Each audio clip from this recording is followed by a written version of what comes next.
Isang karaniwang binata lamang siya, papunta sa paaralan.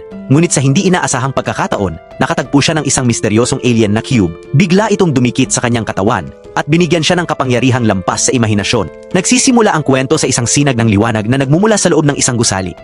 May kaguluhan sa loob at napagtato ng mga gwardiya na ang cube na kanilang binabantayan ay ninakaw na. Nakilala natin ang isang dalagitang nagngangalang Aki na tumatakas habang hawak ang cube. Ngunit napalibutan siya ng mga gwardiya. Napagtanto nila na isa siyang mod host, kaya agad siyang nagpalabas ng 2 mekanikal na braso upang lumaban. Sinimulan niyang atakihin ang mga ito. Ngunit biglang pinigil siya ng mga gwardiya gamit ang kanilang mga anti-mud na sandata. Isang lalaking nagngangalang Kazuha ang lumitaw at sinabi niyang kukunin niya pabalik ang cube. Tinawag niya ang sarili niyang sandata. At sinabi niya ang mga mod ay mga kasangkapan lamang na maaari nilang gamitin. Binago niya ang anyo ng kanyang sandata, naging isang espada, at tinamaan niya si Aki dahilan upang malaglag ang cube mula sa kanyang kamay. Sinabi niya na kaya niya itong turuan kung paano gamitin ang kanyang mga kasangkapan. Ngunit bigla siyang nakawala sa mga gapos at umatake muli. Nagawa niyang itulak siya palayo at inutusan niya ang kanyang mga tauhan na hulihin siya. Ngunit isa-isa niyang pinabagsak ang mga ito at sumugod siya muli sa lalaki. Hinarang nito ang kanyang atake, ngunit nawalan siya ng hawak sa cube. Sinubukan ni Aki na kunin ito muli, ngunit nabasag ang lalagyan at nagdulot ito ng napakalakas na pagsabog ng enerhiya. Sa di kalayuan, nakita natin ang isang binatang nagngangalang Hikaru na nanonood habang may naririnig siyang tinig na humihingi ng tulong. Kinabukasan, nagising si Hikaru sa kanyang silid at naghanda siya para pumasok sa paaralan. Habang nakasakay sa tren, iniisip niya ang nangyari kagabi at hinanap niya ito sa internet. Ngunit napagtanto niyang walang sinuman ang nag-uusap tungkol dita. Biglang nakatulog ang lalaking katabi niya at may nakita siyang sa tren. Napansin niya ang isang buntis, kaya naisip niyang ibigay ang kanyang upuan. Ngunit ang lalaking katabi niya ay napasandal sa kanyang balikat, kaya hindi siya makatayong agad. Napansin niyang nakatingin sa kanya ang lahat at may nakita siyang patalastas na nagsasabing dapat siyang umusad at tumulong. Naghanda siyang tumayo, ngunit bigla niyang naalala ang isang takdang aralin na nakalimutan niya. Nagising ang lalaki at hinayaan nitong makaupo ang buntis. Pagkatapos, sumakay ang mga kaibigan ni Hikaru sa tren at ikinuwento niya ang nakita niya kagabi habang ipinapakita ang isang video. Ngunit napagtanto niyang hindi nito nakunan ang haliging liwanag, kaya hindi sila naniwala sa kanya.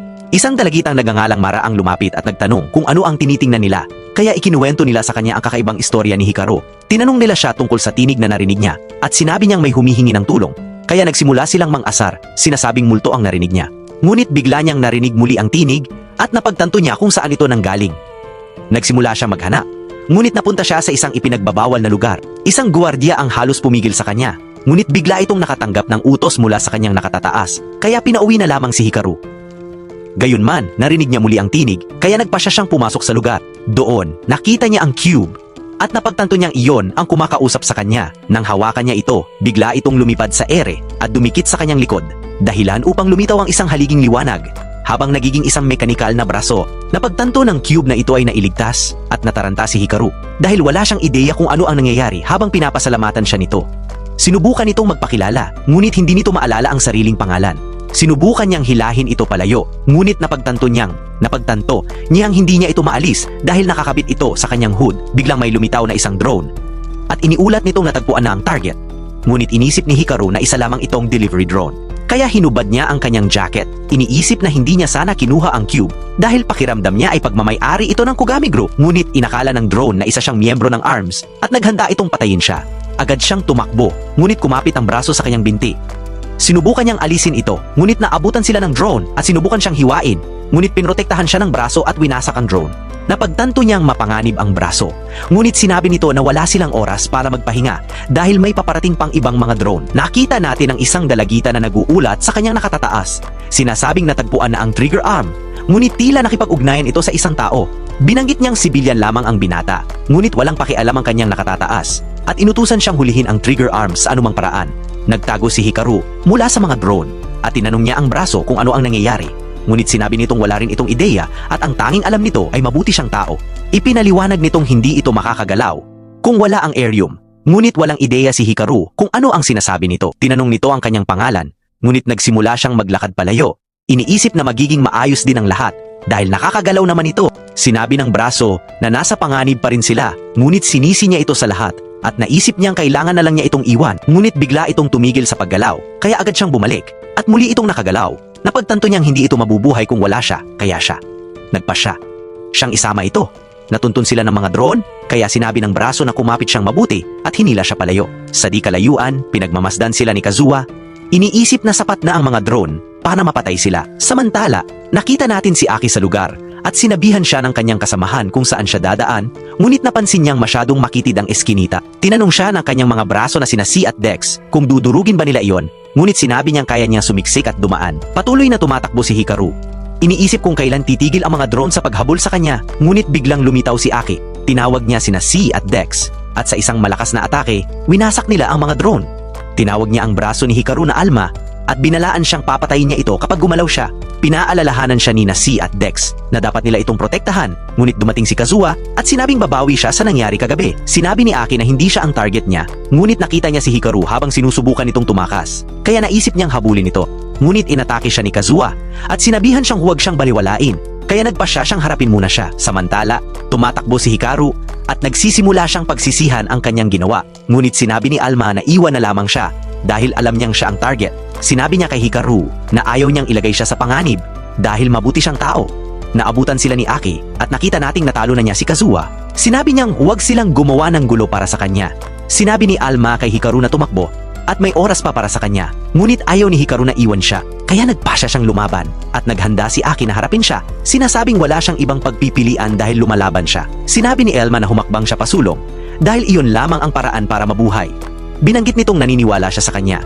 Naalala ni Hikaru ang patalastas na nagsasabing humakbang pasulong. Alam niyang mahirap harapin ang kanyang mga takot, ngunit sumugod siya at lumundag patungo kay Aki habang si Alma ay nagbago ng anyo at naging isang napakalaking kamao.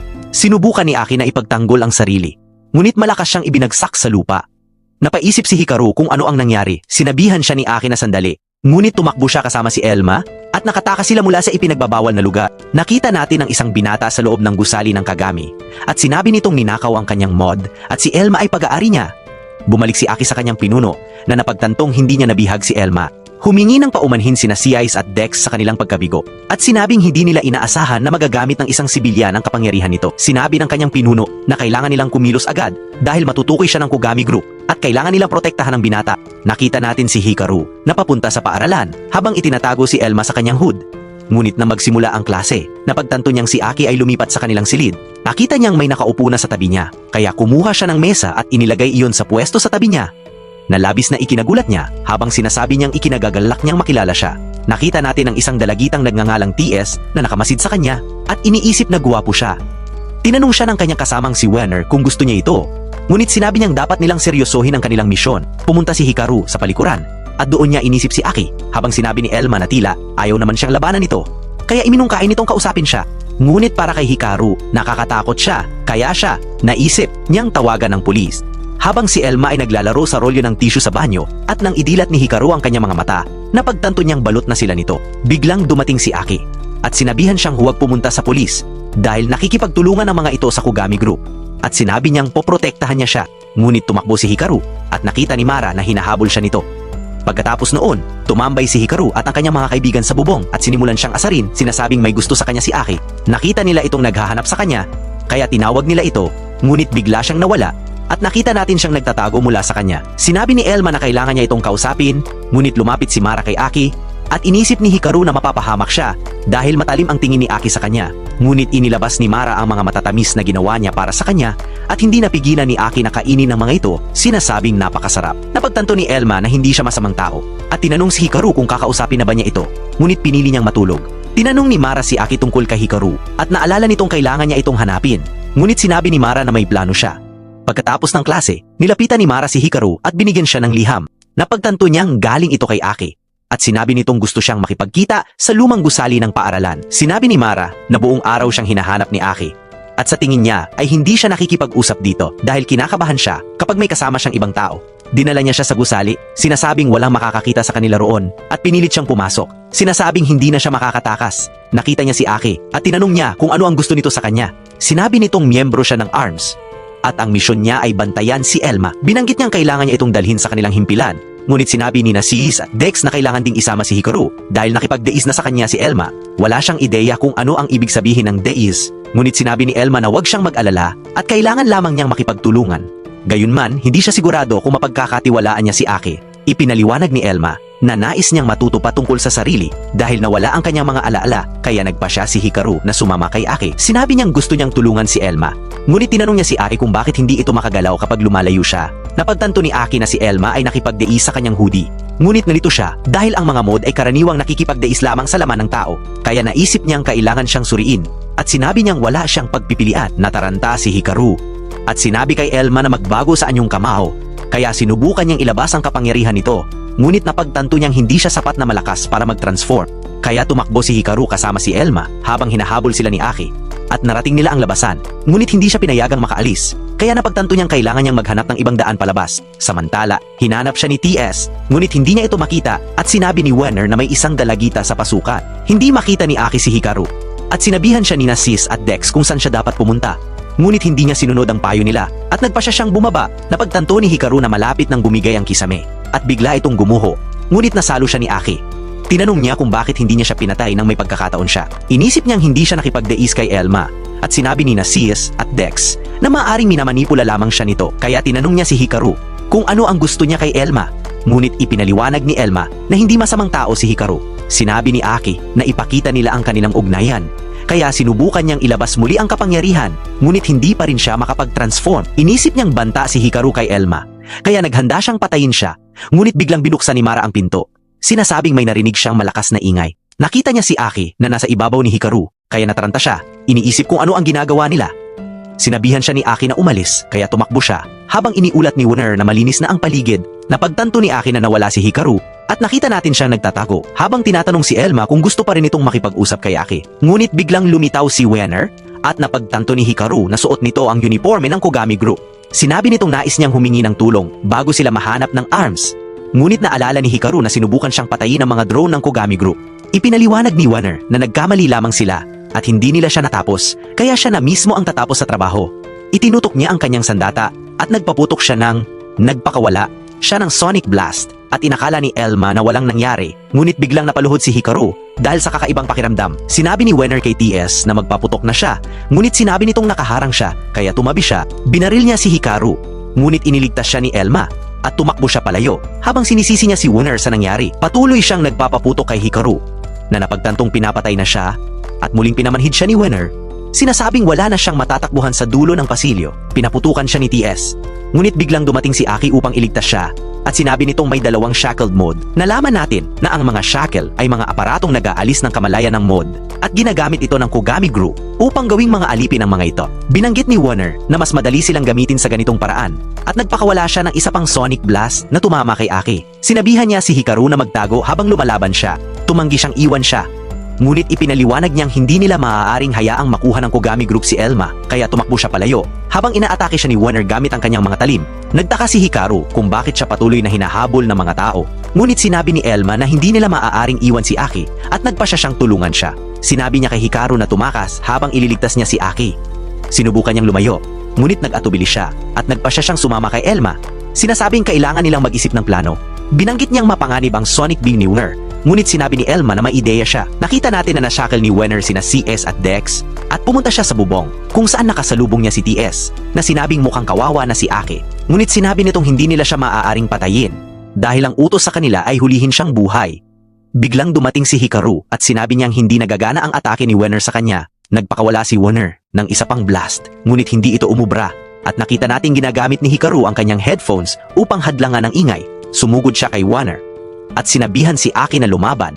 Ngunit napagtanto niyang nahuli na siya. Nalaman natin na ang plano niya ay gumawa ng pagkakataon para kay Aki dahil alam niyang hindi niya kayang talunin sina Wenner at TS. Ngunit napagtanto niyang kailangan niyang baguhin ang plano, kaya inihagis niya si Elma patungo kay Aki at sinabi niyang palayain sina Sis at Dex upang sinubukan niyang basagin ang mga shackle. Ngunit napagtanto niyang hindi siya sapat na malakas, kaya sinabihan niya si Hikaru na lumapit. Agad itong sumugod habang nagpaputok si TS sa kanya, ngunit pumalya siya at nagawa ni Elma na mabasag ang mga shackle.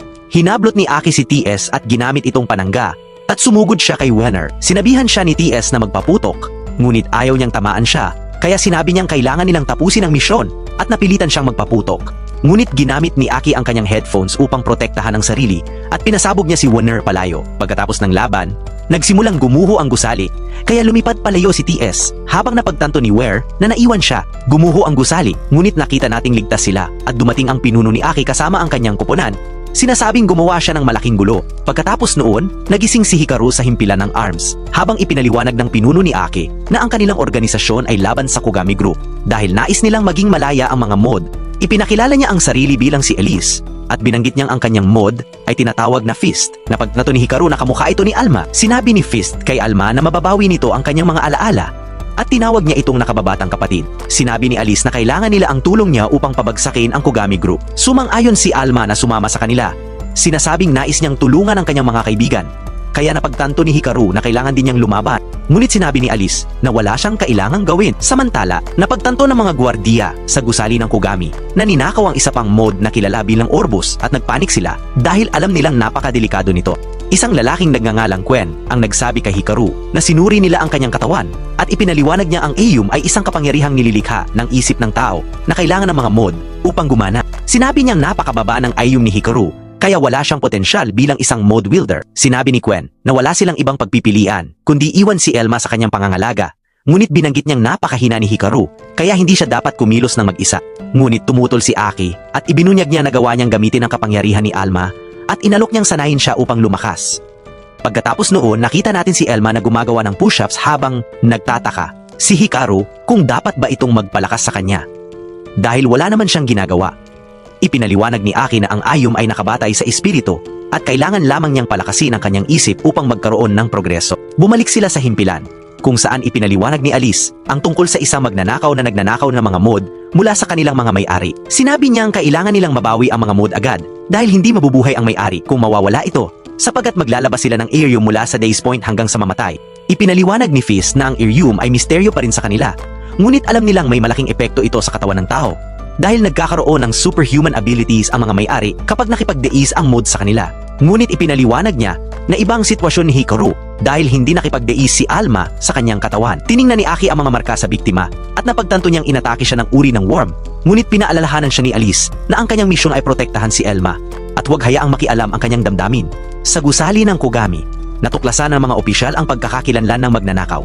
Isa sa kanila ang naisip na utusan ng Expansion Division 3 na hanapin siya. Ngunit sinabi ng isang lalaking nagngangalang Toto na hindi niya mapagkakatiwalaan ang division dahil iniisip niyang tutulungan nila ang magnanakaw na makatakas.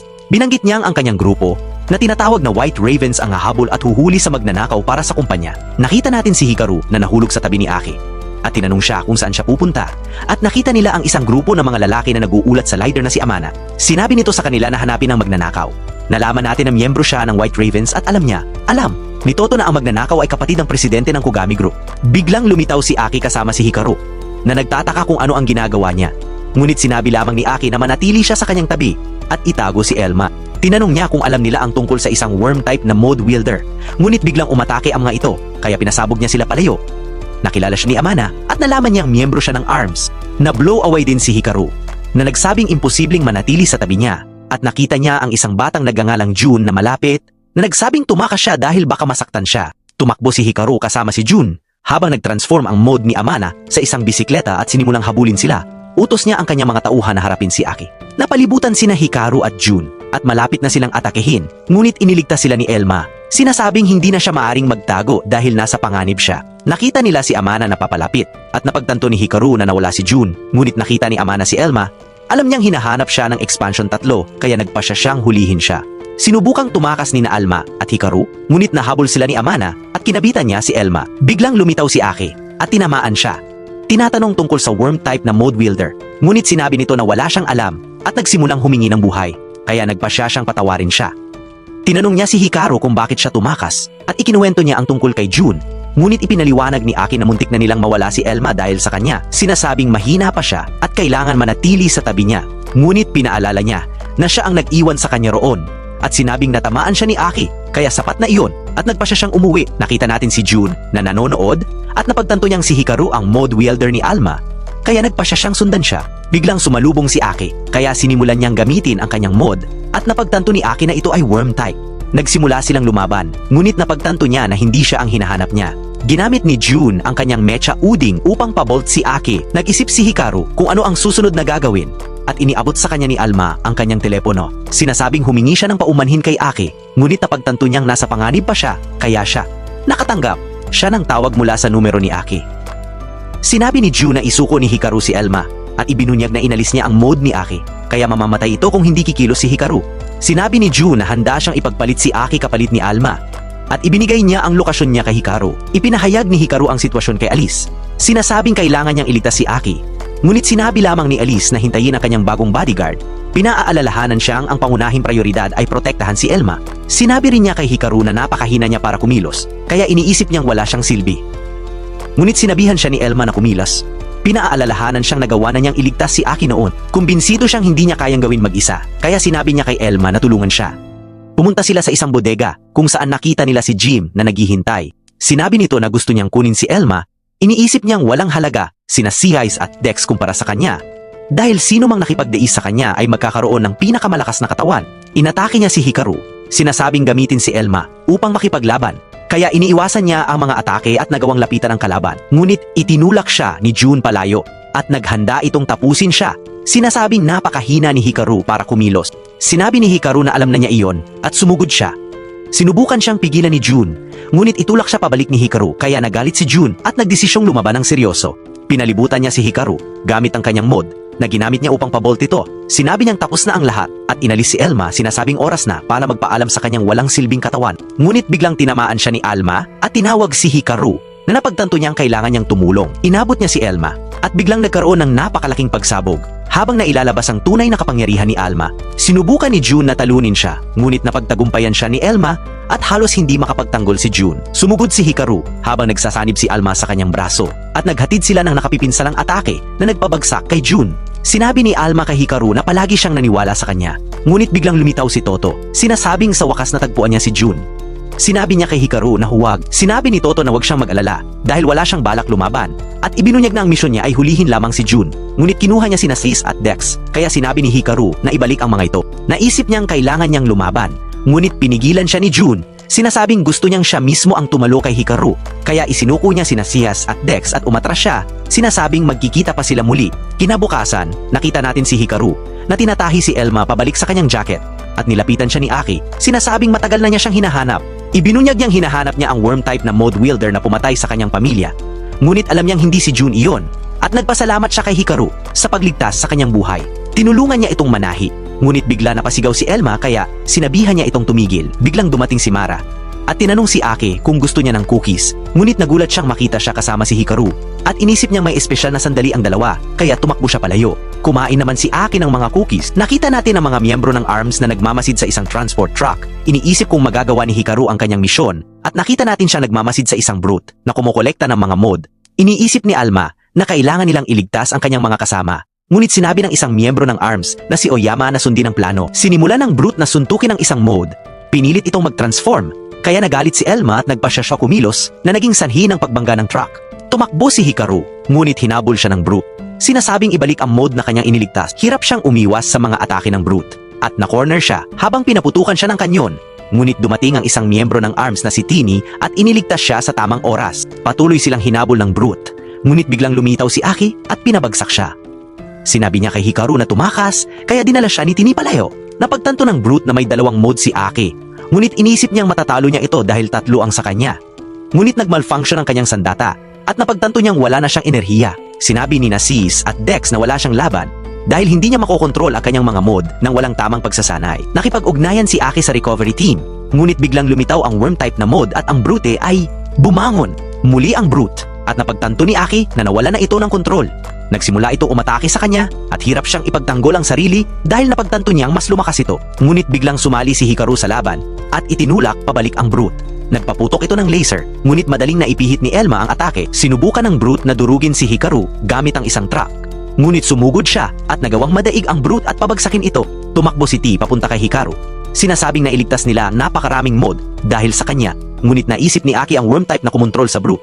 Pagkatapos noon, naligo si Aki at naalala niya kung paano sila naglalaro noon ng kanyang kapatid na nagsabing poprotektahan niya ang pamilya dahil isa siyang bayani. Nakita niya si Quen na nagsabing nagawa nilang alisin ang mga mode ng brute. Ngunit wala roong worm type. Ngunit sinabi ni Seais at Dex na may nakita silang isa habang nakikipaglaban sila rito at sinabi nilang iyon ang nagbalik sa kanya matapos siyang matalo.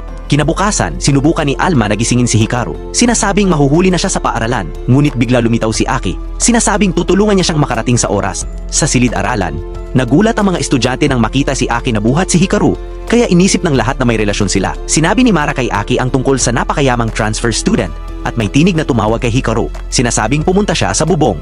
Nagpa siyang pumunta roon at napagtanto niyang si June ang transfer student. Ipinaliwanag nitong matagal na niya siyang hinahanap, ngunit biglang inatake siya ni Aki kaya naghanda siyang lumaban. Ngunit pinaalalahanan siya ni Toto tungkol sa kanyang pangako. Sinasabing iyon ang dahilan kung bakit siya pinayagang mag-transfer. Naalala ni June na hindi niya maaaring gamitin ang kanyang mod habang nasa paaralan. Kaya nagpa siyang sumuko, sinasabing kukunin niya si Alma sa hinaharap. Ngunit binanggit niyang nag-transfer siya dahil kay Hikaru. Ibinunyag niyang hindi pa rin niya kayang kontrolin ang kanyang mod na si Boros, kaya nais niyang matutunan ang sikreto ni Hikaru dahil nagawa nitong ilabas ang kapangyarihan ni Alma. Tinanong niya si June kung may alam ito tungkol kay Elma at sinabing nawala ang kanyang mga alaala. Ngunit sumugod si Aki. Sinasabing kailangan ng patayin si June dahil masyado itong mapanganib, ngunit pinigilan siya ni Elma kaya nagsimula silang maglaban. At binanggit ni June na hindi niya sila aatakihin habang nasa paaralan sila, pero nagbabala siya na mag-ingat sila kapag naglalakad pa uwi sa gabi. Sa oras ng tanghalian, patuloy na sinusundan ni Aki si Hikaru. Sinusubukan niyang makatakas at sinasabing gusto lang niyang mapag-isa. Nagawa niya tong takasan pero hindi na siya nakapagtanghalian. Sinabi ni June na perpekto ang timing niya habang naaalala niya na sinabi ni Toto na ang Jetta ni Aaru ay tumutulong para makontrol si Elma. Nag-alok siyang bilhan si Aaru ng tanghalian gamit ang kanyang black card. Pero lumitaw si Aki at sinabi kay June na siya na lang ang bilhan nito. Sinabi niyang ilibre siya ng top grade na yakiniku. Tumanggi si June na bilhan siya at nagsimula silang magtalo habang pinapanood sila ni Mar at napagtantong nag-aaway sila dahil kay Hikaru. Pumunta si Hikaru sa banyo. Iniisip kung paano niya maaalis si Aki dahil gusto niyang tanungin si June tungkol kay Elma. Iniisip niyang makakakuha siya ng pagkakataon sa sports tournament pero hindi niya mahanap si June. Isang bola ang tumama sa kanya habang pinapanood siya ni June mula sa malayo at nagtataka kung bakit hindi niya ito naiwasan. May isa pang bolang muntik tumama sa kanya at bumagsak ito kay Aaru, dahilan para mawalan siya ng malay. Napagtanto ni Aki na hindi niya natamaan si June at humingi siya ng paumanhin kay Hikaru. Biglang sumama sa kanila si Mia at sinabi ni June na si Hikaru ay pag-aari niya. Kaya sinabi ni Mia na makipagduel siya kay Aki at ang mananalo ang makakakuha kay Hikaru. Na magising si Hikaru, napagtanto niyang maglalaban na sila at sinabi ni Elma na kailangan niya silang pigilan. Kaya nangako siya na bibilhan niya si Aki ng top grade na yakiniku sa kondisyong bibigyan siya nito ng sandali para makausap si June. Pumayag si Aki at lumayo kasama si Maru. Tinanong ni Elma si June kung may alam ba ito tungkol sa kanya at sinabi niyang nawala ang lahat ng alaala niya. Ibinunyag ni June na dati siyang pag-aari ng kanyang ninuno na si Yakumo Kagami. Nakilala ni Hikaru ang pangalan dahil alam niyang siya ang tagapagtatag ng Kagami Group. Nagtaka si Elma kung nasaktan niya ang kanyang mga kasama, pero sinabi ni June na hindi niya alam. Nakatanggap si Aki ng tawag mula kay Quen na nagsabing may impormasyon siya tungkol sa worm-type Miudi na hinahanap niya. Pumunta si Hikaru sa Yakuma Army Library kung saan nakita ni Elma. Nakikita niya ang mga taga-suporta ng Kagami Group at nagtataka siya kung bakit nila sinusuportahan ang isang kumpanyang masama. Nakita niya ang larawan ni Yakumo at bigla siyang napaluha. Sinabi niyang wala siyang maalala ni isang piraso ng alaala. Kaya pakiramdam niya ay wala siyang silbi. Samantala, nakita si T na inaatake ng isang worm-type na mod. Dumating si Aki at agad niyang nakilala ang host bilang ang taong pumatay sa kanyang pamilya. Inalis ng babae ang mecha ni T at itinapon siya palayo. Pagkatapos, dinurog niya ang mecha hanggang sa maging pira-piraso. Sumugod si OE papunta sa kanya pero mabilis na umiwas ang babae at sinimulan niyang kontrolin si Tony. Nawala sa katinuan si Tony at nagwala. Napagtanto ni Aki na siya rin ang taong kumontrol sa brute noon.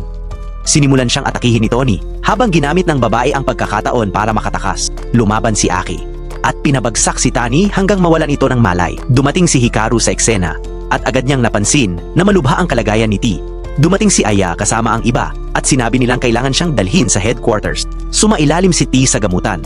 Sinabi ni Alice na makakaligtas siya pero naniniwala siyang hindi na maaayos si Karks. Nagtanong si Hikaru kung maaari pa ba itong ma-repair. Pero ipinaliwanag ni Alice na ang mga mud ay mga mekanikal na anyo ng buhay. Kapag namatay sila, permanente na iyon. Inihayag ni Fist na nagmula sila sa ibang dimensyon. Hinahanap nila ang artifact na nagbigay sa kanila ng buhay na tinatawag na Ordela. Inisip nilang makakatulong ito para mailigtas ang kanilang sariling mundo.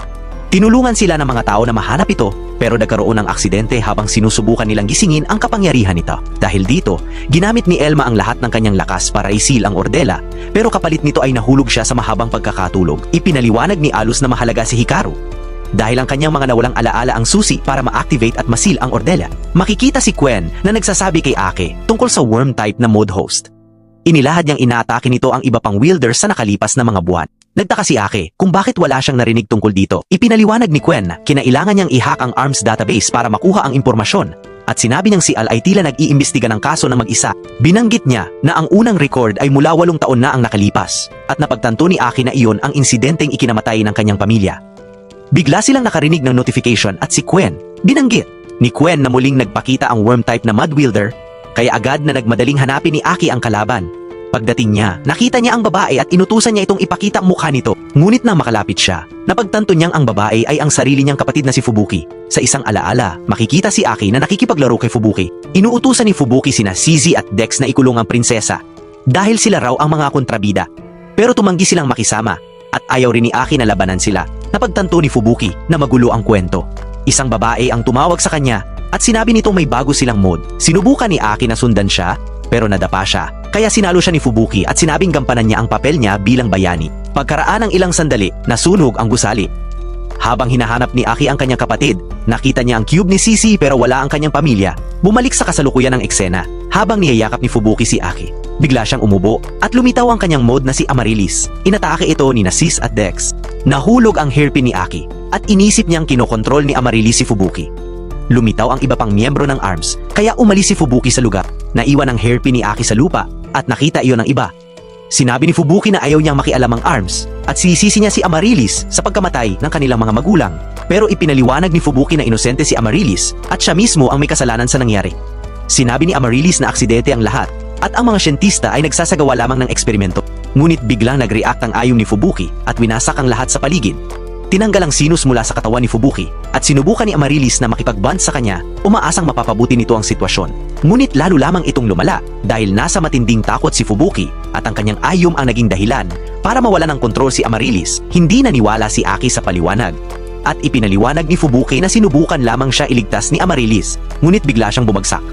Inisip ni Aki na kailangan siyang dalhin sa doktor, pero sinabi ni Amaryllis na hindi na kayang gamutin ng mga doktor ang sakit niya dahil hindi na kayang gumawa ng ayom ang kanyang katawan. Iisa na lang ang paraan para mailigtas ang kanyang buhay. Kinabukasan, sinubukan ni Elma na gisingin si Hikaru at sinabing oras na para kay Aki na. Sinabi ni Elma na malapit nang dumating si Aki, kaya nataranta si Hikaru. Ngunit narinig niya ang doorbell at nagulat siya dahil hindi ito dumaan sa kanyang bintana. Sabay silang pumasok sa paaralan. Lumitaw si Maru at inanyayahan si Hikaru na mag-aral kasama sina AI at June. Sinabi niyang sa bahay ni Hikaru sila mag-aaral. Iniisip ni Hikaru na napakasamang ideya iyon, pero iniisip naman ni June na ito na ang pagkakataon niyang malaman ang sikreto ni Hikaru, kaya nagpasya siyang sumama at sinabing gusto niyang mag-aral kasama siya. Sinabihan ni Mary si Aki na sumama sa kanila pero sinabi nitong wala siyang interes. Sinabi ni Mary na ito na ang pagkakataon niyang pumunta sa bahay ni Aaru, pero ipinaliwanag ni Aki na araw-araw naman siyang pumupunta roon. Hindi makapaniwala si Mara at iniisip niyang nagiging seryoso na ang relasyon nila.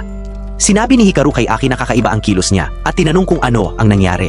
Ngunit pinili ni Aki na wag magsabi ng kahit ano.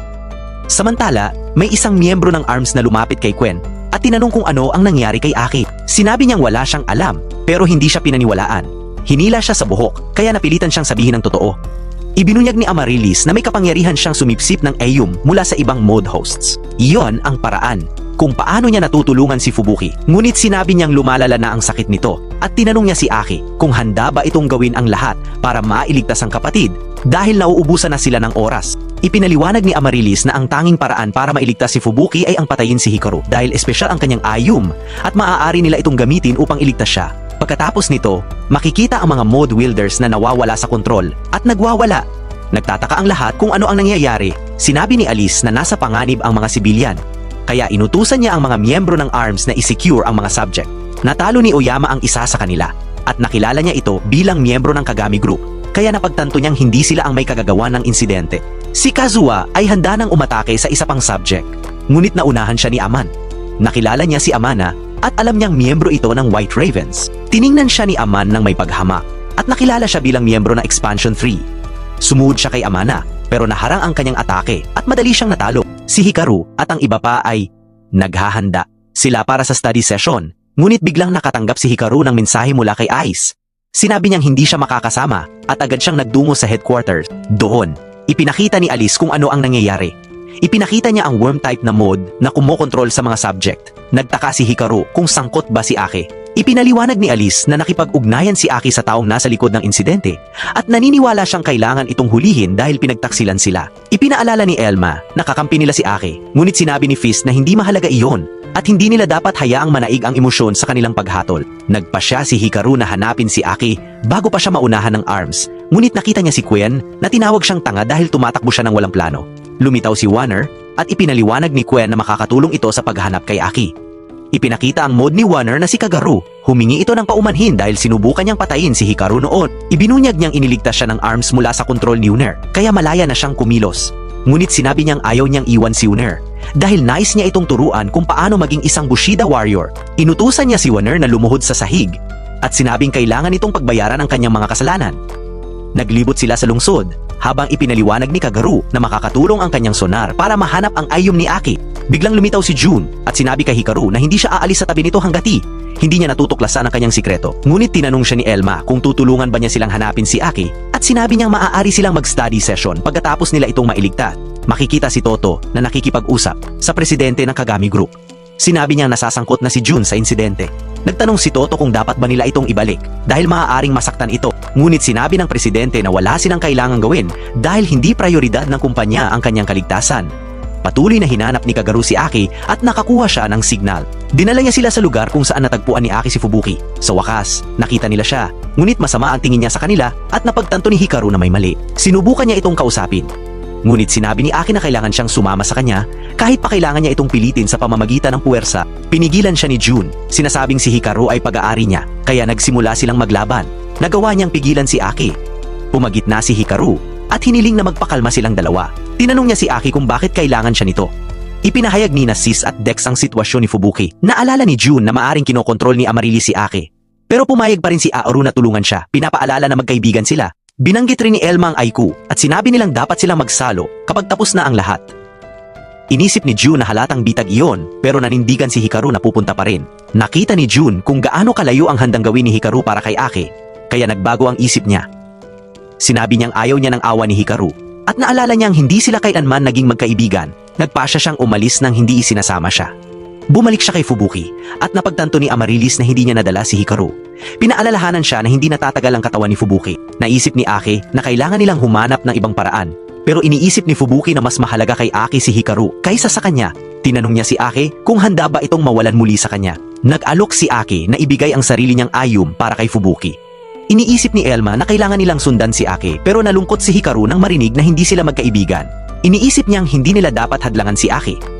Naalala ni Jun ang sarili niya noong ayaw niyang hadlangan ang kapatid, kaya sinabi niya kay Hikaru na maging matapang at napagtanto niyang kailangan niyang habulin si Aki. Samantala, nakikita si Quen kasama si Kayo, naghahanap ng impormasyon tungkol sa aksidente kasama si Amaryllis na nauwi sa pagkamatay ng pamilya ni Aki. Napagtanto nilang si Fubuki ang host ng Worm at nagtaka sila kung bakit ngayon lamang siya lumitaw.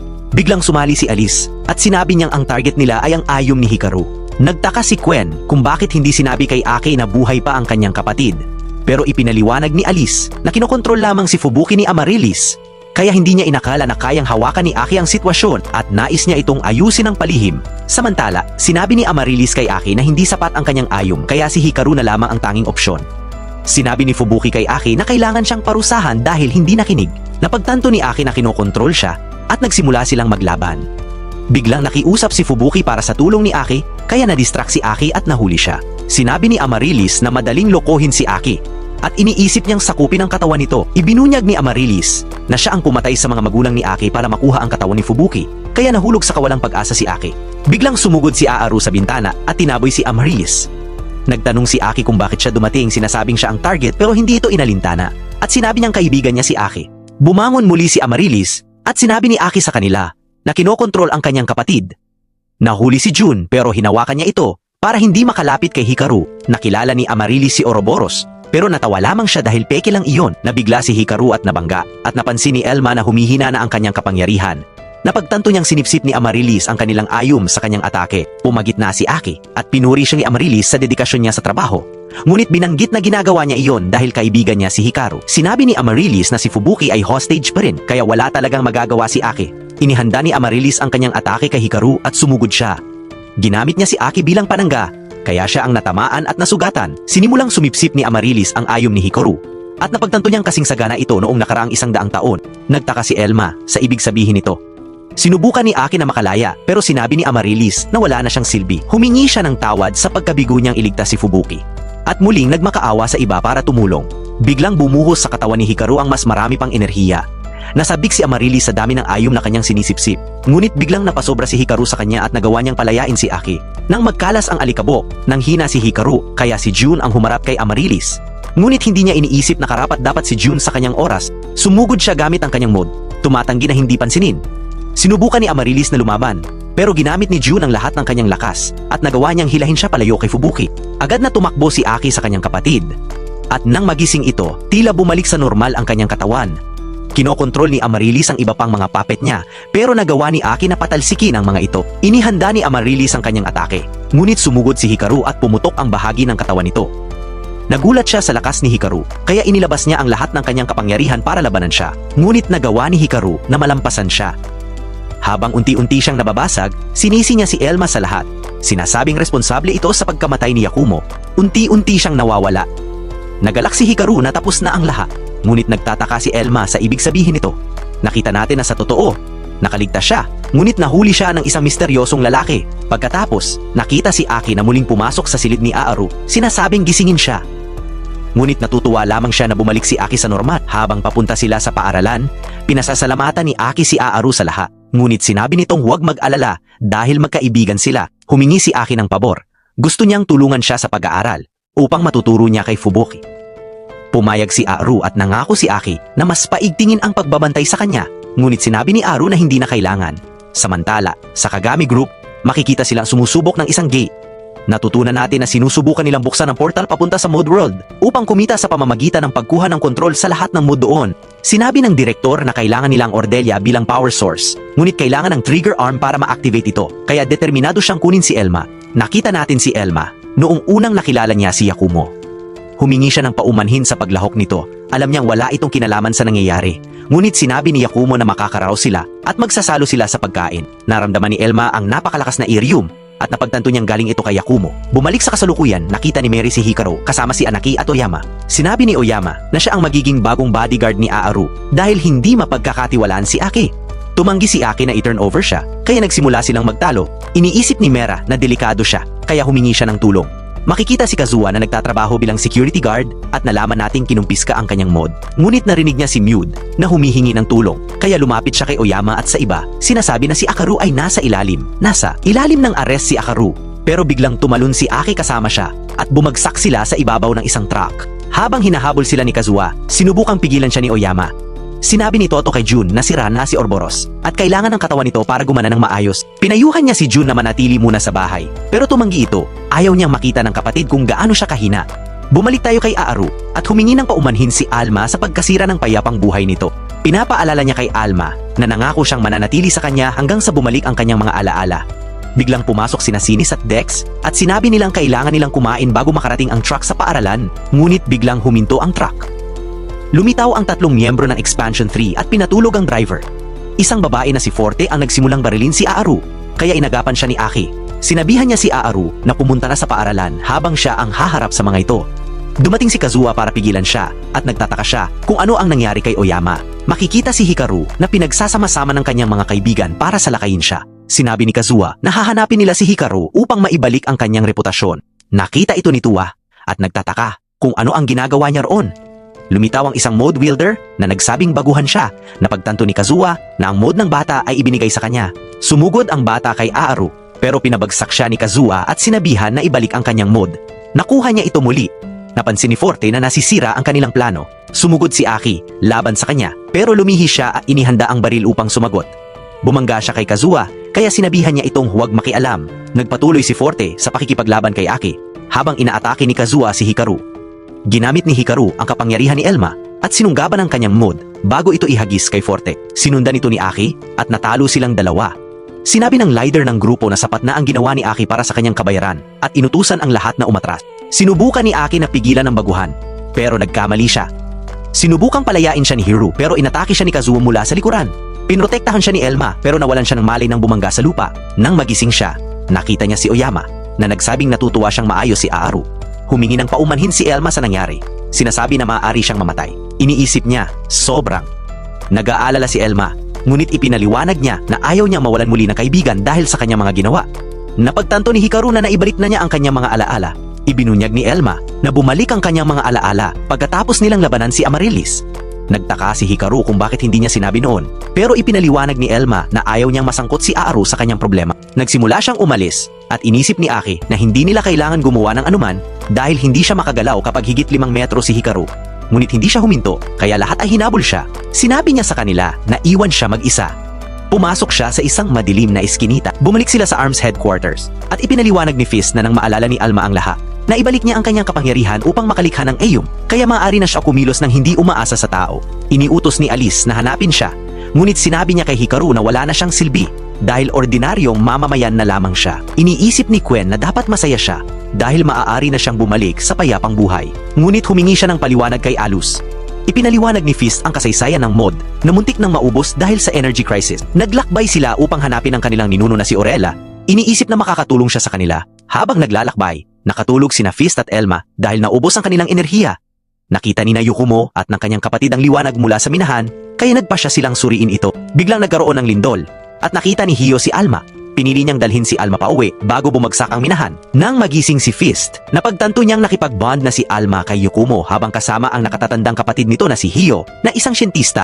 Sinabi ni Hio kay Fist na may sakit si Alma na may kaugnayan sa Aium at nagpasya siyang tulungan silang hanapin ang Ordelia upang matuto pa tungkol sa Irium at makahanap ng Luna sa sakit niya.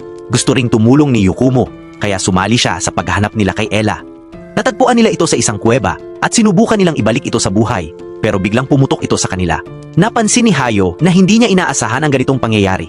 Tinapos ni Ordelia si Yakumo at nagtataka si Elma kung ano ang dapat niyang gawin. Sinabi ni Yakumo na kailangan nilang humarap sa panganib at iniutos kay Elma na sumunod sa kanya. Sumugod sila, ngunit nagpakawala si Ordelia ng mapanirang laser beam na muntik nang tamaan sila.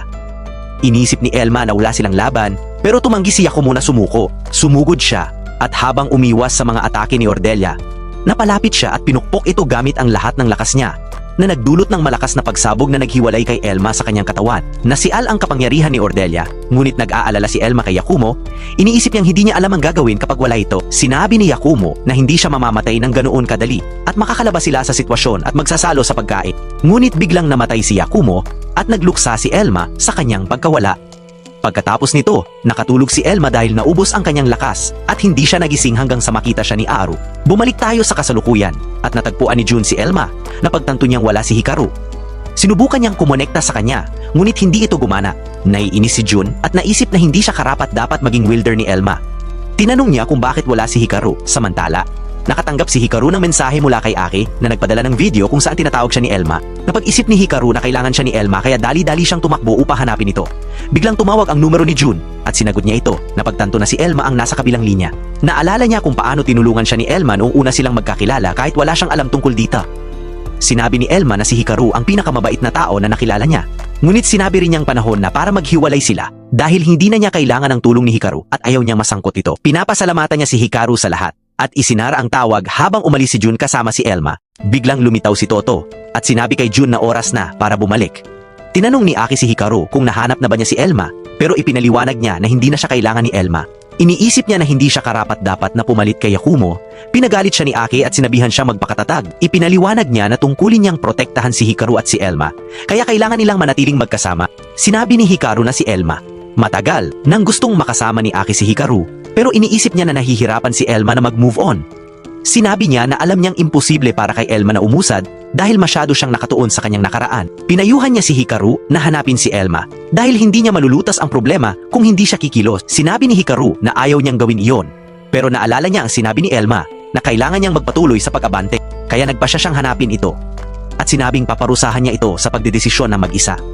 Natutuwa si Aki sa narinig niya pero biglang tumawag si Quen at sinabi niyang may impormasyon siya tungkol kay Elma. Bumalik tayo kay Jun na tumangging sumama kay Toto. Ginamit niya si Elma upang atakihin ito pero nahuli ni Toto si Elma at sinabi kay Jun na huwag itong personalin dahil sinusunod lamang niya ang utos ng kapatid. Dinala si Jun at naalala niya kung paano siya tinitingnan ng kapatid bilang isang pagkabigo. Sinasabi na hindi kailangan siya ng kanilang pamilya. Makikita si Aki habang binubuhat si Hikaru. Sinasabi na tinutulungan niya itong makapaglakbay ng mas mabilis. Sinabi ni Quen na nagpadala siya ng tulong sa kanila. Lumitaw si Wenner kasama si Kagaru at ipinaliwanag nila na sila ang magiging gabay nila patungo sa Kagami Building. Sinabi ni Kagaru kay Winner na kailangan niyang bayaran ang utang niya kay Akaru. Narinig sila ng mga gwardya. Kaya inisip ni Kagaru na may detection ability sila. Pero sinabi ni Winner na dahil lang masyado silang maingay, sinubukan ni Aki na kontakin si Quen. Ngunit napagtanto niyang na-jam ang kanilang komunikasyon. Sinabi ni Kay na kailangan nilang pumunta sa gusali. Bumalik si Toto kay Sakuga, ang kanyang boss, na natuwa nang makuha niya si Alma. Inutusan ni Sakuga ang kanyang mga tauhan na dalhin siya sa activation room. Ngunit nagulat siya na makita si Jun kasama niya. Sinabi ni Toto na tinuturuan niya si Jun ng disiplina. Ipinaliwanag ni Sakuga na malapit na nilang buksan ang Ordela Gate, isang teleporter na magkokonekta sa kanila sa Mod World. Ipinaliwanag niya na ang plano nila ay buhayin si Ella at gamitin ang kapangyarihan niya upang buksan ang gate para makapasok sa ibang mundo at maghari sa lahat ng mod na naninirahan doon. Dumating ang presidente at sinabi kay Jun na nag-alala siya dahil inakala ng mundo na matutuklasan nilang pagkabigo ang kanyang kapatid, kaya sinimulan niya ang activation sequence. Nagising si Alma at naisip niyang ginagamit siya para buhayin si Ella. Kampante si Sakuga na hindi sila gagalaw dahil gagamitin nila ang pinakabagong teknolohiya para kontrolin si Ordelia. Ngunit nagbabala si Elma na napakadelikado nito at imposibleng makontrol. Hindi naniwala si Sakuga. Iniisip na minamaliit siya ni Elma at iniutos niya sa presidente na simulan ng final sequence na nagdulot ng daloy ng enerhiya sa katawan ni Elma. Nagising si Ordelia, ngunit biglang nanginig ang lupa. Sinabi ng mga siyentista na wala ng kontrol ang ayom nito at nagsimulang sirain ang lahat. Hindi makapaniwala si Sakuga, pero hindi iniintindi ng presidente. Sinasabi na ayon sa plano ang lahat.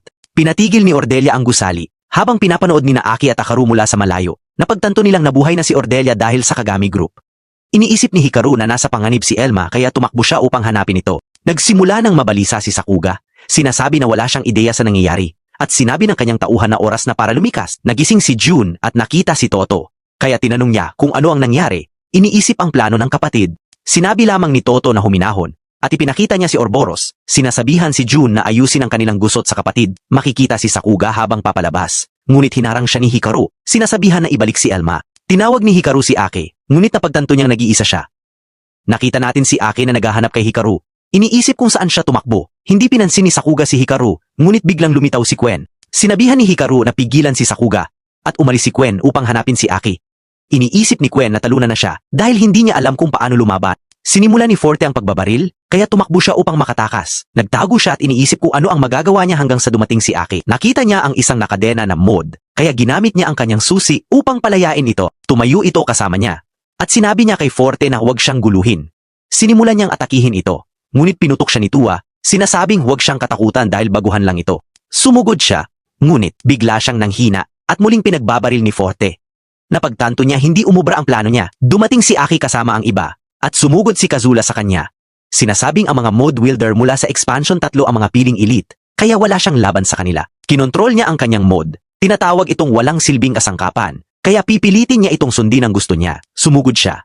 Ngunit sinalubong ni Aki ang atake gamit ang kanyang mga kamay. Sinasabing huwag nitong sisihin ang kasangkapan sa sariling kahinaan. Kumbinsido si Kazula na sapat ang lakas niya para talunin siya, kaya muli siyang sumugod, ngunit agad siyang pinatumba ng Season Dex. Lumapit ang isang lalaking nagngangalang Namba at sinabing mahusay ang laban ni Aki. Ipinakilala niya ang sarili bilang Section Chief ng Expansion 3. Sumugod si Aki, ngunit naiwasan niya ang atake. Sinasabing gusto lang niyang makipag-usap. Ipinaliwanag niya na malapit nang mawala ng pondo ang kanilang grupo dahil palagi niya silang tinatalo. Sinabi rin niyang matanda na siya para maghanap ng bagong trabaho, kaya nakiusap siyang umuwi na lang si Aki. Ngunit bigla siyang inatake muli ni Aki. Lumitaw siya sa likuran nito. Sinasabing ayaw niyang lumaban sa isang bata. Nainis si Aki at sinipa siya ng buong lakas, ngunit madali niya nasalo. Ipinakita niya ang kanyang mode. Sinasabing huwag siyang guluhin ng mga bata. Patuloy pa ring umatake si Aki at nahirapan siyang sabayan ito. Napagtantong karapat dapat siyang kalaban, ngunit bigla niyang sinabing kailangan na niyang umalis dahil gabi na at pinayuhan siyang matulog na. Samantala, bumagsak sina Hikaru at Winner sa harap ni Sakuga na agad namang sumakay sa kanyang helicopter kasama si Forte upang tumakas. Ngunit biglang lumitaw si Kayano kasama ang matipunong si TH na humarang sa kanila gamit ang kanyang mga kamay. Nagtaka si Queen kung bakit siya naroon, kaya ipinaliwanag ni Kayano na nagboluntaryo itong sumama sa kanya marahil ay gusto siya nito. Sinubukan siyang barilin ni Tuis, ngunit naprotektahan niya ang sarili gamit ang isang barrier. Nagsimulang magpaulan ng bala si Forte. Ngunit tinamaan nito ang mga bariles na puno ng eksplosibo na nagpalipad kina Hikaru at Winner patungo sa helicopter. Nagising si Hikaru at napagtantong nasa loob na sila ng helicopter at tinawag niya si Kagaru, ngunit biglang nagsimulang magpaputok si Sakuga. Sinabi niya sa kanila na tigilan ang pakikialam sa plano niya dahil wala itong kinalaman sa kanila. Ngunit ipinaliwanag ni Hikaru na kailangan niyang iligtas si Elma dahil magkapareha sila. Inihanda ni Sakuga ang baril para barilin siya, ngunit biglang nabulag si Sakuga nang umatake si Kagaru. Nagising si Wenner at napagtantong babarilin na siya, kaya tumakbo siya palayo habang tinatawag siyang traitor ni Sakuga. Ngunit napansin ni Sakuga na nagkita na muli sina Hikaru at Elma at sinuntok siya ni Hikaru, dahilan para mawalan siya ng malay. Nagising si Elma at napagtantong si Hikaru ang nagligtas sa kanya. Tinanong niya kung ano ang ginagawa nito roon at sinabing huwag na siyang makialam. Sinisi ni Elma ang sarili sa nangyari. Sinasabing nagising si Ordelia dahil sa kanya kaya kailangan niyang gumawa ng paraan. Sinabi niyang nagdulot na siya ng napakaraming problema sa mga tao kaya gusto niyang lumayo sa kanila. Ngunit pinigilan siya ni Hikaru. Sinasabing harapin niya ang lungkot na naramdaman niya nang mawala si Yukumo. Natahimik si Elma. At sinabi ni Hikaru na tutulungan niya itong pigilan si Ordelia dahil masisira ang bahay niya kung wala silang gagawin. Sinubukan siyang pigilan ni Elma. Sinasabing ayaw niyang masaktan si Hikaru dahil mabait itong tao. Ngunit nagpasya pa rin si Hikaru na sumama at sinabi niyang maaaring mamatay siya kung hindi siya tutulungan ni Elma. Hiniling niya kay Elma na lumaban sa tabi niya at tinawag niya itong kapareha. Naging emosyonal si Elma at naisip niyang kaya nilang pigilan si Ordelia kung magtutulungan sila. Kaya nagpasya siyang samahan si Hikaru. Tumalon sila mula sa helicopter at sumugod kay Ordelia. Sinubukan silang barili ng mga laser nito, ngunit naiwasan nila ang mga atake. Malapit na sana silang makalapit, ngunit hinarang sila ng mga kristal nito. Sinubukan nilang sirain ang mga iyon, ngunit hindi umubra ang kanilang atake, at patuloy silang pinapaputukan ni Ordelia, kaya napilitan silang magkubli. Sinuri ni Kayano ang mga kristal, at nalaman niyang gawa ito sa Irium. Ipinaliwanag niyang hindi ito masisira ng mga tao o ng mod. Sinabi niyang ang tanging pag-asa nila ay gamitin ang kapangyarihan ni Elma upang atakihin ang mga singsing ni Ordelia. Ibinunyag niyang si Elma ang lumikha sa mga singsing na iyon, kaya kaya niya itong gamitin upang muling iselyo si Ordelia. Nagpasya sina Hikaru at Elma na subukan ito, kaya sumugod sila habang iniiwasan ang mga kristal ni Ordelia, ngunit muli itong nagsimulang magpaputok. Patuloy na nagpaputok si Ordelia ng kanyang mga laser beam, at hirap na hirap si Hikaru na umiwas. Napagtanto niyang hindi na siya makalapit pa, kaya tinanong niya si Queen kung maaari bang ikonekta ang kanyang telepono sa AI. Makikita si Tuis na inihahanda ang kanyang mod, habang nakatayo si Aki sa likuran niya at inuutusan sina CS at Dex na panatilihin ang kanilang pwesto. Sinabi niya kay Hikaru na handa na silang isagawa ang plano. Pinaputok ni Tuis ang buong lakas ng kanyang match at tinulungan siya ni Aki na kontrolin ang matinding recoil. Tumama ang bala kay Ordelia, ngunit gumanti ito at pinaputukan siya ng laser beam. Agad namang hinarangan ni Kagaru at Kanano ang atake gamit ang kanilang mga barrier. Sa likuran ni Ordelia, sabay na umatake sina Hikaru at Elma. Tinamaan nila ang isa sa mga singsing nito, dahilan upang lumiit ang kanyang katawan. Inakala ng lahat na naiselyo na ang kanyang kapangyarihan. Ngunit bigla siyang bumalik sa dati niyang laki, at muli niyang pinaputukan si Hikaru ng mga laser, kaya napilitan itong magkubli. Muli nagpaputok si Tuis, at direktang tinamaan si Ordelia, ngunit nakatuon pa rin ang atensyon nito kay Hikaru. Napagtanto ni Hikaru na malapit na siyang mamatay, ngunit biglang dumating si Jun upang iligtas siya. Napansin ng iba na malapit nang gumuho ang gusali, kaya nagpasya silang lumikas. Iniisip ni Hikaru kung ayos lang ba si Jun, dahil hindi pa ito ganap na nakaka-recover mula sa laban nila kay Amaryllis. Ngunit sinabi ni Jun na huwag siyang maliitin at agad siyang sumugod. Inatake siya ni Ordelia gamit ang mga kristal nito. Ngunit madali niya itong winasak at nagpatuloy sa pagsugod. Gayunpaman nahirapan siyang umiwas sa mga laser ni Ordelia kaya napilitan siyang umatras. Nagtaka si Hikaru kung paano niya nagawang sirain ang mga kristal. Ipinaliwanag ni Jun na ginagamit niya ang perpektong bersyon ng Ouroboros na kilala bilang Cephus. Sinabi niyang kaya nitong kontrolin ang daloy ng Irium, kaya nitong wasakin ang mga kristal ni Ordelia. Humanga si Hikaru. Ngunit ipinaliwanag ni Jun na hindi pa rin niya kayang labanan ang mga laser ni Ordelia ng mag-isa. Nagpasya si Hikaru na tulungan siya. Ibinunyag ni Kaya na humina si Ordelia matapos itong makasalamuha ang Ouroboros. Iminungkahi ni Queen na gamitin nila ito upang pigilan si Ordelia habang tinatapos siya ni Elma. Sumang-ayon sina Hikaru at Jun sa plano. Ginamit ni Jun ang Ouroboros upang pigilan ang paggalaw ni Ordelia, ngunit patuloy itong nagpaputok ng mga laser. Napagtanto ni Jun na hindi niya ito kayang pigilan ng matagal, kaya sinabi niya kay Hikaru na magmadali, kaya inilabas ni Hikaru ang kanyang buong lakas. Ipinakawala ni Hikaru ang buong kapangyarihan ni Elma. At nagbago ang anyo nito lumaki nang napakalaki ang kanyang braso, tila isang higanting kamao na puno ng Irium. Sa isang malakas na suntok, tinamaan niya si Ordelia. Nabiyak ang mga kristal nito at tuluyang nawasak ang gusali sa lakas ng impact. Nang humupa ang alikabok, napagtanto nilang muli nilang naiselyo ang kapangyarihan ni Ordelia. Ngunit biglang tumalikod si Jun at naglakad palayo. Tinanong siya ni Hikaru kung saan siya pupunta, ngunit malamig nitong sinabi na wala itong kinalaman sa kanya. May problema raw siyang pampamilya na kailangang ayusin. Sa isang madilim na eskinita, nakita ni Jun ang kanyang kapatid na si Nao. Tinanong siya nito kung ano ang ginagawa niya roon, ngunit agad niyang sinabi na tigilan na ang pagpapanggap. Alam niyang kontrolado ito ni Amaryllis, dahil sinabi na sa kanya ni Toto ang lahat. Tinawag siya ni Amaryllis na isang bigong produkto at sinabi nitong wala siyang laban sa kanya. Ngunit nangako si June na wawasakin siya. Sinubukan niyang atakihin si Amaryllis, ngunit madali nitong hinarangan ang kanyang galaw. Nagsimula itong sumipsip ng kanyang Aerium at inakala niyang iyon na ang katapusan niya. Ngunit biglang napansin ni Amaryllis na siya naman ang nanghihina. Ibinunyag ni June na kaya na rin niyang gamitin ang kakayahan nito. Nilampaso niya si Amaryllis at ibinagsak ito sa lupa. Binalaan siya nito na mamamatay si Nao kung aalisin niya siya sa katawan nito. Ngunit ipinaliwanag ni June na nag-evolve na ang kanyang mod, kaya na niyang alisin si Amaryllis nang hindi nasasaktan ang kanyang kapatid. Hinila niya ito palabas, at tuluyang nawala ng kapangyarihan si Amaryllis. Naalala ni June ang pag-uusap nila ni Toto. Sinabi nitong lahat ay naaayon sa plano ni Nao.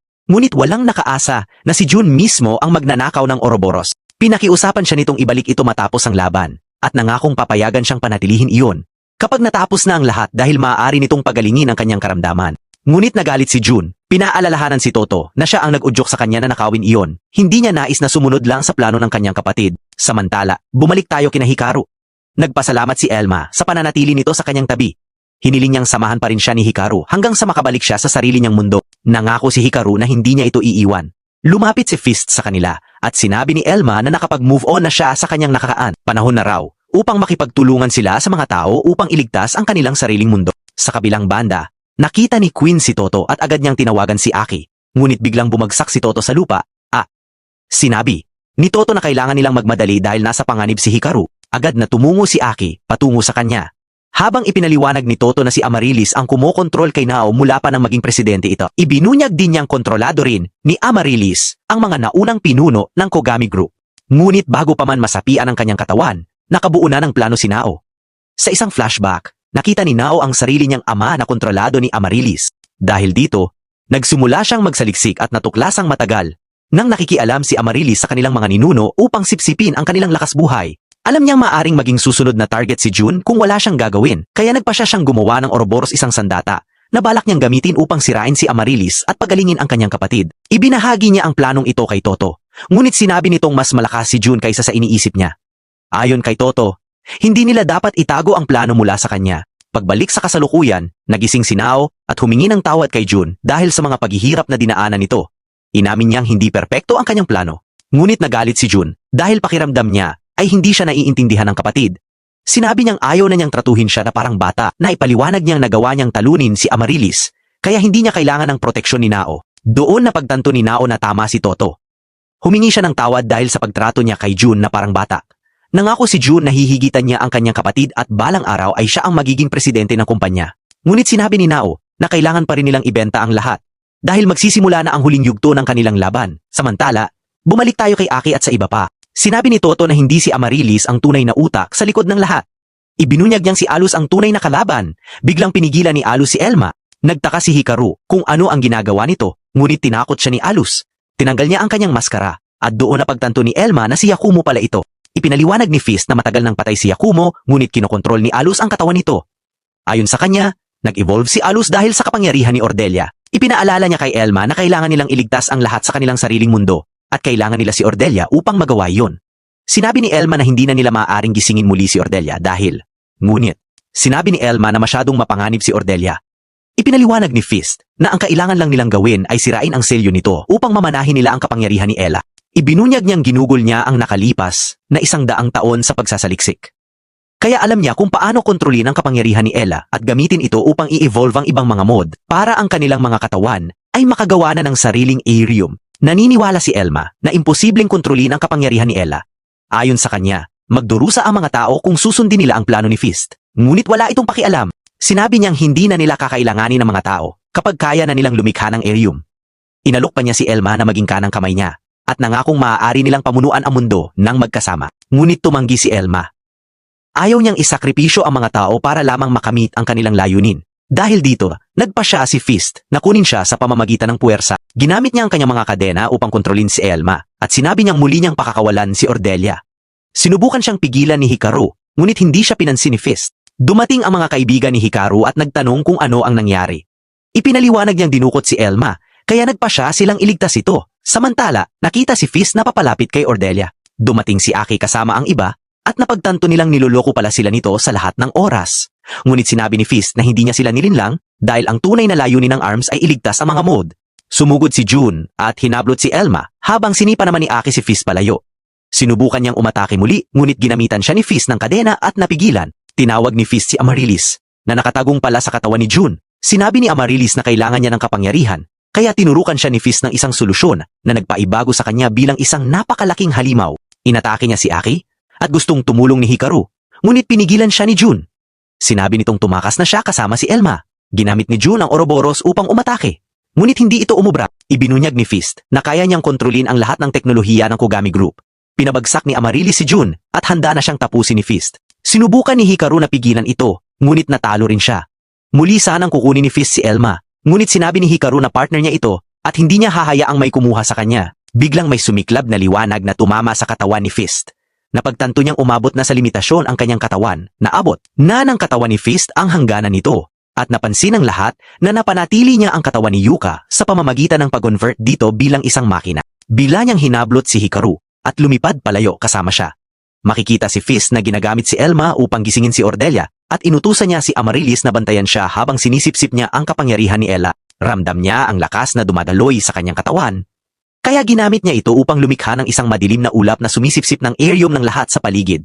Ngunit nagising si Hikaru at hinawakan niya si Elma. Dahilan upang sumiklab ang isang pagsabog ng enerhiya.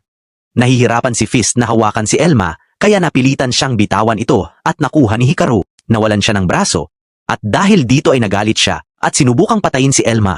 Itinulak siya ni Hikaru palayo, ngunit siya ang tinamaan sa halip. Pinabagsak sila ni Amaryllis sa isang malakas na pagsabog at naramdaman niya ang napakalakas na daloy ng aerium sa kanyang katawan. Susugod na sana siya kay Hikaru, ngunit pinrotektahan siya ni June. Sinabi niyang kailangan nilang umatras. Ngunit natigilan si Aki nang mapansin niyang hindi gumagalaw si Hikaru. Na-overwhelm si June at nakita ng lahat si Amaryllis habang kinokontrol niya ang lahat ng drone sa lugar.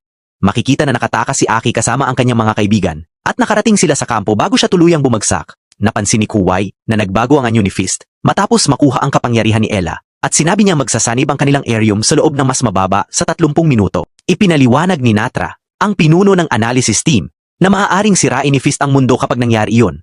Napagtanto naman ni Yuan, ang pinuno ng informant team, na minanipula ni Fist ang lahat.